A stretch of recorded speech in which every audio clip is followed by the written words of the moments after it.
a grifter. Anyway, this time yesterday, we were covering the debate in the House of Commons into the Partygate report. It was driving me mad, I don't know about you, but MPs overwhelmingly endorsed a report that found Boris Johnson lied to Parliament.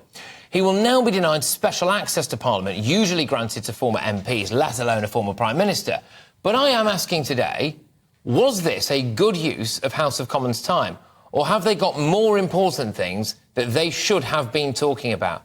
I am joined now by the lecturer in British politics at the University of Liverpool. It's Dr David Jeffrey. Dr David, thank you very, very much. I thought yesterday was an advert for knocking Parliament down, sacking everyone in it and starting again, because we have a cost of living crisis, mortgage rates looming large, an NHS crisis, a small boats crisis, a crisis everywhere you look. And our MPs were more energised about giving Boris Johnson a kicking than I've seen them about anything.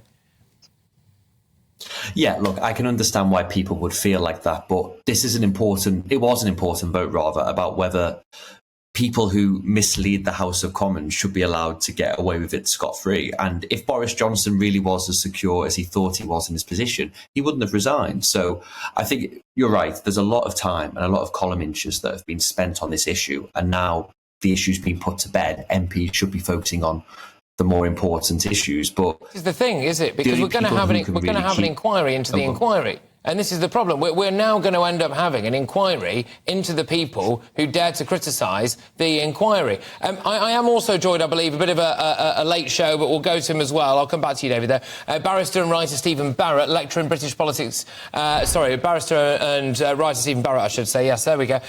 Look, I was saying before, I thought this was a terrible advert for British politics yesterday. There are so many more important things on. Can you explain to me why the British public should feel enriched and have their lives changed for the better by what they saw yesterday? Well, no, because I'm warning people that a very dangerous precedent has been set, because they've lowered the test for what it is to mislead Parliament. They've allowed all sorts of treatments of evidence which will make it easier to convict people in the future. So if they want to now, they can run around accusing each other of this heinous crime that they've just invented, and they can rip absolute shreds out of each other to the point where I don't think ministers are going to be able to answer questions at the dispatch box safely. And, you know, they've been warned time and time again that you don't mess with the rule of law, but they weaponized what it is to lie. They lowered the definition of what it is to lie. They raised the punishments to an astonishing height. And they are, as you now say, running around trying to get everybody who criticised them. Yeah, Dr David, it sets a precedent. So if an MP now misleads Parliament, knowingly or not, and intention may be inferred rather than proven, then they can be summarily ejected and quite possibly have their pass taken off them for life. I put it to you that that is actually quite a bad thing for democracy. Well, the thing about the House of Commons is that it's quite a unique institution in that it can set its own rules. So if MPs do think this is too egregious, and if they think it's gone too far, then they can set the threshold of what a committee can take as a standard for ejecting somebody. I mean, in the grand scheme of things, Boris Johnson losing his parliamentary pass is not a big hot topic issue for our democracy, right? We know that he basically misled Parliament. We know that he knew things were going on that shouldn't have been going on. And instead of deciding to stand up for his position and fighting the by-election, he decided to resign.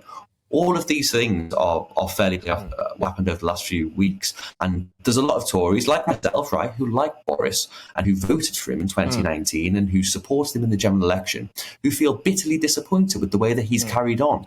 And this is him getting, for once, his just desserts. I understand that point of view. Stephen, I will put it to you that this has been going on for a very long time.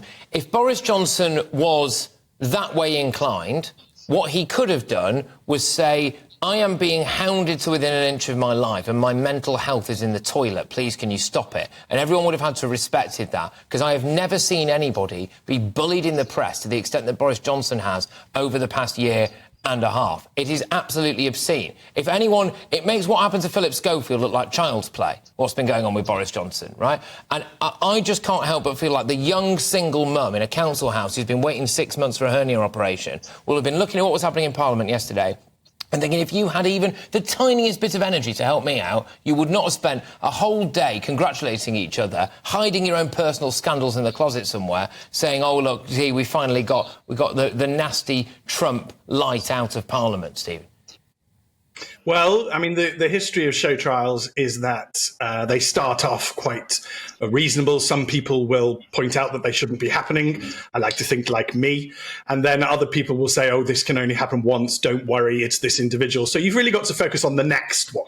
And that's why I've constantly been trying to take the focus off the MP in question. And I'm actually just not even going to bother naming the MP in question anymore because it's not relevant to me. But yesterday in the House, I won't name him, but another MP asked the Speaker if members of the public were widespread committing this new crime they've just invented of contempt of Parliament.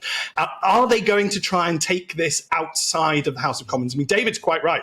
If it stays inside the House of Commons, well, then a plague on all their houses. If they want to be lawless, they can be. That's a matter of our constitution. But are they going to try and take it out of the House of Commons? Are they going to try and target the House of Lords? Are they going to try and target members of the public? How silly are we going to get before people realise that this is a process error and it's not about a specific MP? Look, both of you, thank you very, very much. It's a bit short and sweet, that, but I think we got all the key points over, and I really appreciate both your times and to have a range of views. There's barrister and writer Stephen Barrett and lecturer in British politics at the University of Liverpool, Dr David Jeffrey. Yep, my overarching point is quite clearly this. Your emails are flooding in.